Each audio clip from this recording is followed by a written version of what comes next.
Just Saturday vlog. అలా చిక్కుడుకాయలు తెలుసుకొని మా అమ్మ ఏం చేస్తుందో అని చూస్తే టిఫిన్ చేస్తుంది. సరే ఏం టిఫినా అని చూస్తే ఈరోజు కూర్చొని బిస్కెట్ తింటూ నాకు తీసుకొచ్చిన ప్లేట్ చేతికి ఇడ్లీ ఇచ్చింది.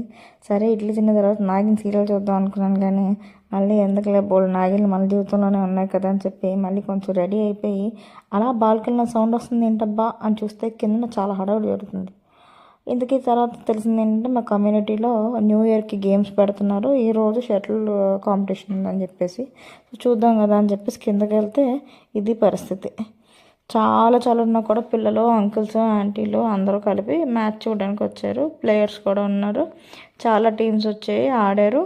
విన్నర్ ఆ రోజు అనౌన్స్ చేస్తారు. ఇంకొక 2 బ్యాచెస్ ఉన్నాయి, అది రేపు కండక్ట్ చేస్తారు, రేపు మార్నింగ్. సో ఆడుతున్నారు. ఒక యాంకర్ని పెట్టారు, వాళ్ళే స్కోర్ చెప్పడానికి. అది అలా పాటలు పెట్టుకుంటూ అలా సరదాగా ఈరోజు ఈవినింగ్ గడిచిపోయింది. సో అలా ఇంటికి వెళ్ళిపోయి తర్వాత మమ్మీ ఏం చేస్తుందని చూశాను. మమ్మీ నా కోసమే వెయిట్ చేస్తూ టీవీ చూస్తున్నారు. మళ్ళీ తినేసాను. Good night.